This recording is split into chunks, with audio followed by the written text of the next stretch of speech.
ko lahat, baka abutin kami ng linggo. Siyempre, papakita ko lang yung iba sasapit ko na lang sa kanila. Kung sila yung investigating body. Kaya lang, paano ko ibibigay sa kanila? Sila yung investigating body. Dapat ay ibibigay mo sa investigating body. Hindi ko rin maintindihan na nag-iimbestiga sila. Sila nga yung sila nga yung sinabihan ni Presidente na mahiya kayo. So, ibig sabihin, may pinangahawakan si Presidente. Pero siyang alam kung sinong involved sa kanila. Silang nag-iimbestiga? Anong moral ascendancy nila mag-iimbestiga? Nang tanungin naman kung bakit may mga ilang kongresista ang nakakatanggap ng pondo at sila rin ang nag-a-apply ng mga programa sa kanilang nasasakupan, ito ang naging tugon ng alkalde. Well, alam mo, merong distorted yung kanilang interpretation ng power of the purse. Distorted. Feeling nila, since they have the power of the purse, kaya na nilang kontrolin, i-manage. Sila na magmamanage ng pondo. Kaya inaportion na nila sa kanilang sarili yung pondo ng bayan. Ito yung taxpayers' money. Pera natin lahat ito. Tayo nagbayad nito. Ang nakakalungkot nito, ninanakaw nila, hindi sila nagbabayad ng tax. Habang tayo, nagbabayad tayo ng tax. Instead na yung power of the purse should be interpreted as the responsibility to protect the public funds from being used to promote personal interest, and instead it should be used for national interest, to promote national interest. Dapat ganun ang pananaw nila about public service. Pero hindi yun Hindi ganun ang pananaw ng iba sa kanila o marami sa kanila. Hindi ko sinasabing lahat kasi alam ko marami akong kaibigan dyan na talagang matitino dyan sa Kongreso at na-frustrate na rin sila at nadadamay sila. Pero marami rin silang talagang kasamaan dyan at tiwali at ayun ang pananaw nila. During the SONA, yung strongly worded na message ni Presidente, 3 words lang yan, pahiya na kayo. Sabi niya, anong ibig sabihin nun, di ba? Pati siya ina-acknowledge na talaga na matindi na ang corruption. Hindi siya magsasalita kung alam niya na slight lang, di ba? Pero talagang mararamdaman mo talaga yung frustration At kanino niya sinabi, di ba? Pahiya na kayo. Kanino niya sinabi yun? Alam nga naman sinabi niya sa amin, sinabi niya sa inyo. The mere fact na sinabi niya sa SONA, ang audience niya doon, yung mga mambabata, sa kanya niya sinabi. Kaya hindi sila dapat magmaang-maangan doon. Kaya pumapalakpak sila. Nakala mo, inosente sila. Kaya nga nabanggit ko yung height of hypocrisy and height of callousness. May mga kakilala ba kayo? Kongresistang pagkakita? I think I do have a list of my own. List mo ng names of kontratistang mga kongresista. Ay, di sa tamang panahon. Of course, hindi ko alam kung mga sino yan. I have no idea, I have no personal knowledge as to who they are. Pero alimbawa, totoo nga na meron mga miyembro ng Kongreso na involved dyan sa mga irregular, mga anomalies, sa mga flood control projects. Nararapat lamang na imbestigahan sila. At mas maganda kung ang mag-iimbestiga para sa akin ay isang independent body para walang question sa objectivity saka sa agenda. Tila nagkakatotoo na yung sinabi ko nitong mga nagdaang linggo na mayroong demolition PR job na nakatuon laban sa akin at tulad ng babala na isang kapwa ko senador na ito'y gagawin upang tiyakin na maalis ako sa pwesto at nang pag-final muli daw yung impeachment, ay wala na ako dito pagdating ng February 6. Matagal pa yun. But having said that, allow me to answer the malicious, I will say malicious, ill-timed article that came out against me in relation to the flood control press con of the President yesterday. Number one, ang sinabi ng Pangulo kahapon, mga completed flood control projects mula 2018 na nagkakahalaga ng humigit kumulang 550 billion pesos.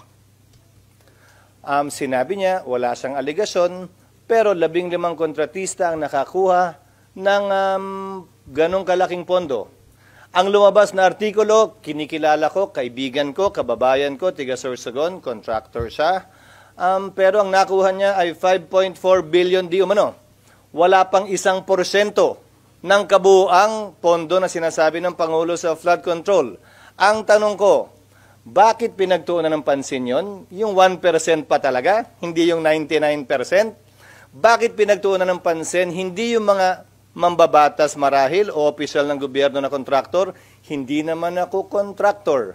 Hindi ako bahagi na anumang negosyo kaugnay sa construction o supply sa pamahalaan mula nung pumasok ako sa gobyerno noong 1998. Sa katunayan, yung mas malaking bahagi ng pondong di umano nakuha nung kontratistang tiga Sorsogon ay nakuha niya bago pa ako naging senador muli noong 2022.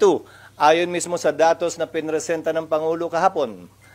So klaro, malisyoso ang artikulo, tiniming ang paglabas at tiniming talaga para ika nga idikit ito bagaman walang sinabi ang artikulong ginawa kong mali o masama.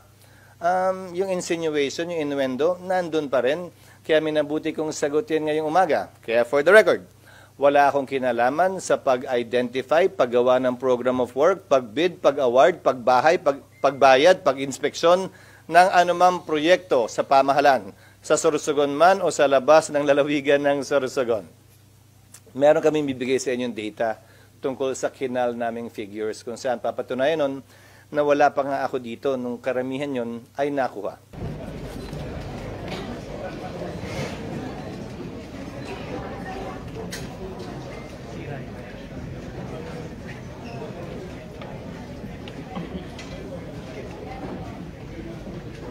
Serve the Filipino people in the year ahead. Like every family, we know that every peso must have a purpose. We cannot spend what we do not have, and we must spend wisely on what matters the most. Bawat piso may pinaglalaanan, bawat gastusin dapat may pakinabang sa tao. The NEP is more than just numbers on paper. It is the government's plan to make the vision of Bagong Pilipinas real.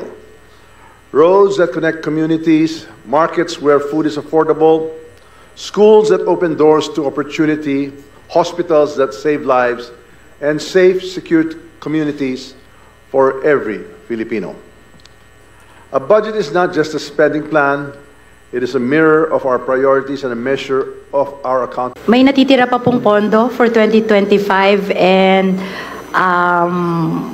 like I mentioned a while ago, we receive a total of 10 trillion pesos na proposal from agencies. And given our limited fiscal space, hindi pa po muna natin siya sinama. Sa mga ganung klaseng sentiment. Pero una kasi, alam naman yung concert naman yun eh. Parang show naman yun. So, hindi kailangan na maging balat sibuyas ang sinuman. At ito naman talaga ay nangyari. Ginoke din naman ni dating Pangulong Duterte yung tungkol sa jet ski. Sinabi pa niya na ang naniwala sa kanya nung sinabi niya sasakay siya sa jet ski para sa West Philippine Sea. Sinabi niya stupid. O diba yung joke na yon mas marami nasaktan na Pilipino. So ngayon kung ginamit ito as part ng concert, siguro dapat hindi naman sila mapikon. Kasi sinabi din naman ito ng Pangulo, lahat naman halos ang sinabi ng Pangulo, di naman lahat halos. Karamihan sa sinasabi, kapag ka medyo may mali, ang sasabihin ng spokesperson niya, joke. So, pero hindi naman tayo tumatawa pag sinabi naman joke noon. So ngayon marami nanood. So yung mga ayaw siguro mapanood yung concert na yun para hindi masyadong masaktan, huwag niyo nang panoorin. Yun lang. Habitual absence saan? Hindi ko alam kung ano yung pinagsasabi nila na habitual absence. As I said, ito na naman yung style ng mga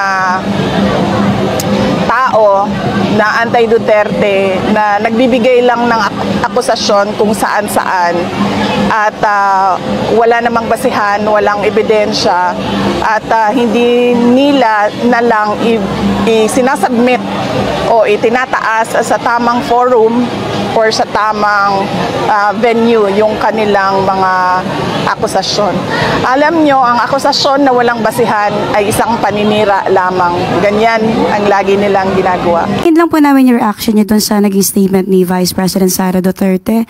Ang sabi niya po, sa totoo lang, hindi naman po ako nagtatravel dahil gusto kong magtravel. Nagtatravel ako, lumalabas ako ng bansa dahil frustrated ang Filipino communities abroad sa nangyayari dito sa ating bayan. So ano po ang statement ng palasyo dito? Thank you. Una, siguro nga po, mapafrustrate yung mga kababayan natin abroad dahil ang Pangulo po ay nasa Pilipinas, nagtatrabaho, inaayos yung mga problema at lumalaban sa mga anomalya at korupsyon. Samantalang ang Vice Presidente ay madalas na nasa personal trip at hindi po sagot ang pagbabiyahe para masolusyonan kung may problema man ang bansa. Hindi po trabaho ng Vice Presidente at wala po sa konstitusyon na kailangan siya magbiyahe para siraan ng Pangulo at para hilingin sa taong bayan ang pagbagsak at pagtanggal sa pwesto ng Pangulo. Unang-una, dahil pag pinatanggal po ang Pangulo sa kanyang pwesto, ang makikinabang po dyan ay ang Vice Presidente. Hindi po iyon trabaho ng Presidente. Maliwanag naman po siguro yan sa ating konstitusyon. At siguro dapat mas maging maliwanag lamang na ang personal trip ay pang-personal agenda.